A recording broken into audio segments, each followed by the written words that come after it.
Fala galera, Marcos da After do Caos aqui. Hoje vamos conversar com Jim Müller, guitarrista da banda Kissin Dynamite, que se apresentará agora em maio no festival Bringers Open Air aqui em São Paulo. First of all, hello Jim, how are you, man? Hey, nice to meet you. Yeah, super fun. Thank you. Cool. Thank you for having us.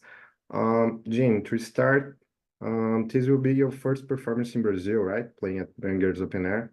How do you feel about it? I'm super excited because, as a German or a European band, you often get told you have two sacred places to go, and it's Japan and it's Brazil. And about Japan, I know we've been there, but Brazil, I'm really so looking forward. I've been to Brazil 2 times in private already, so I know people are crazy.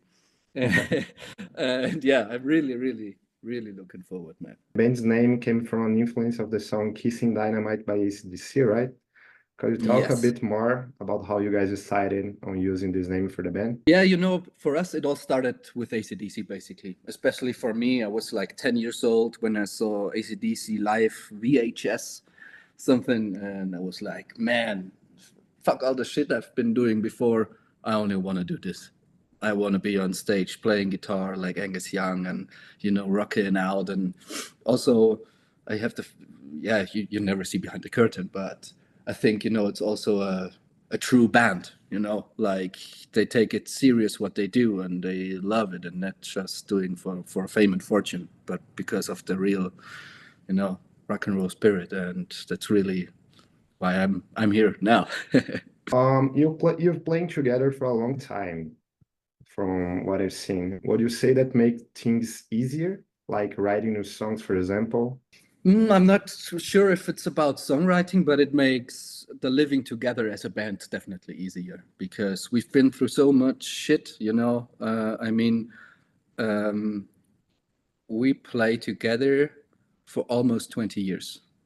And when we came together, like how we are today, except of our drummer, we were like 13. And, no one had ever got in touch with girls or anything. So we grew up together, basically. And, saw all them coming. And now we're here. Some people in the band have wives and kids. And, you live this life of them also, partly. And it's a real big family and great community. And, of course, it's a lot of work because a band is like relationship, man. But we got this far, and I don't know if there will be anything that will cause a problem, because I can't imagine, because we've been through so many problems already. Like, Yeah, we got this. Yeah. that's so cool. It's been almost a year since the release of the band's latest album, Back with a Bang. What are the next goals for the band? Yeah, so touring, of course. Like now, summer festivals slowly start. Of course, the Bangers Open Air will be the first one. Really looking forward. Also, really looking forward to see the band again because I haven't seen them a lot lately. So we're gonna meet up again, and it's gonna be really great. And yeah, we're gonna have a great summer. We're gonna have a great tour in October, November, I think. Europe only. Sorry. Yeah, really looking forward to this. But now it's not the time to think about new songs, for example. Like, we always put the album out and then you have to also experience new situations and stuff, and to get you into this. So you have to tell, so you can tell new stories. Because now it's still too close to Back with a Bang and this feeling, and you always talk about or sing about things that happened to you, and it's too less things happened to write new music yet. So Jim, from what I heard, you were recently in Brazil on vacation, right? What did you yes, think of the country during that time? I mean, I haven't traveled around much. I was in between Fortaleza and Jericho. Such a cool places, man.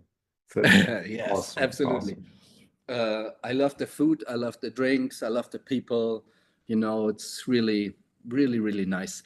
And it was the second time for me in Brazil.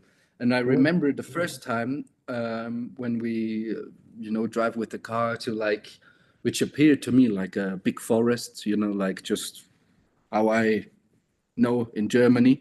But then we got closer and it was a forest full of palms. And that was like, that blew my mind, really. Like I love palm trees so much. I have plenty of home. And to have like a real only forest about palm trees, it was brutally amazing. Was the band already planning to come to Brazil after this festival? Yet, but I hope we will make a good impression so we can make headline shows in the future, of course. Like that's the goal. And like one day, my biggest dream of the whole, if you ask me for like, what do you want to reach with the band? Of course, there's smaller steps and anything. I could tell you hundreds of things I want to do with the band. But, like if I had to choose one big goal, it's Rock in Rio. Cool. Man, like, the Iron Maiden record of Rock in Rio, I get goosebumps thinking about it. Amazing. So for me, this is like the creme de la creme, the top of the top, the biggest goal I want to reach is play Rock in Rio once. And so we start with Bangers open air, we get all the people, we play headline shows, and one day they can't not book us, right? Yeah. So Jim, you played with incredible bands at festivals. If you could choose one band to either open for or simple perform on the same day at a festival, which band would be and why? Yeah, it's a tough question. Yeah, it's a tough one. From the perspective of meeting the artist, it would be AC/DC. Like, can't complain. But then again, I've been to so many AC/DC concerts, and the opening bands, they're always like not recognized because they're playing somewhere and they're like, people are still getting their drinks, or they're not having the good sound or good light or whatever. So I think it wouldn't probably be the best for the band, and it wouldn't be like, okay, we played before AC/DC, but it was just 5,000 people listening. I don't know. We have to try, but so Amazing. for this, I go with Motley Crue. Oh, we opened up once for them. It was they were on tour with Slash, and so Motley Crue and Slash. It was super nice, man. Wow. Oh, yeah. I envy you, man. Yeah. I was standing this close to Nikki Sixx, I swear. Oh my God.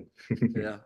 Then how do you see the hard rock scene today, and how do you view the band's influence in this sense nowadays?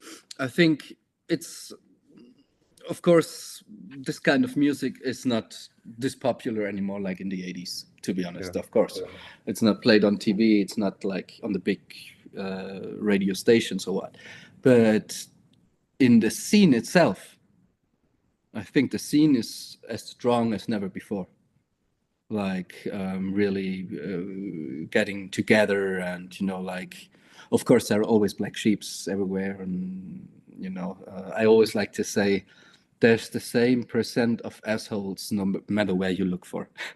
So fair enough, but it makes me feel good. Like, it's kind of the same question you ask yourself. It's like, where would the band be when you were in the 80s, where there weren't that many bands, and maybe you're one of the biggest there?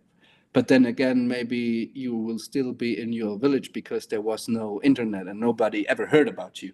So it's plus minus, and I can't change the time I was born. So we gotta make the best out of it. And I think we have big opportunities, but also, like, of course, check Instagram. There are 1 million band profiles out there. So it's still, I don't think it's harder or easier than before. It's just different. Cool. Jim, more and more I'm seeing bands at shows in Brazil using some Portuguese words to interact with the audience, right? Saúde, for example. Yeah. So my question is, do you know any words in Portuguese? Yeah, so like saúde, huh? Saúde. I remember, and oh man, not good prepared for this one.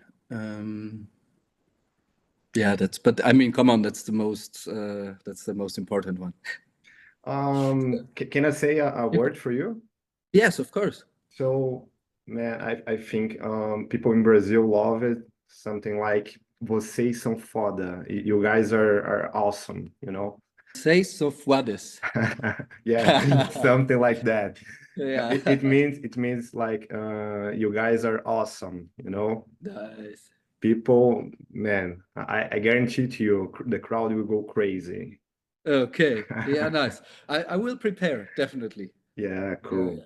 I like to open the time for you. Do you have any message for your fans in Brazil? Yes, of course. So, if you have the chance to come to Bangers Open Air, do it, man, because we don't know when we will be back in Brazil. And for years, I saw the comments popping out everywhere, Facebook, Instagram, MySpace, back in the days. Like, come to Brazil. Now here's your chance. Come over, let's do a big party, and can't wait to meet you all. So cool, man. Again, thank you for having us. It's such a cool talk. Hope to see you soon, Jim. Yeah, man. Marcos, all the best to you. Thanks, man. Have a good one.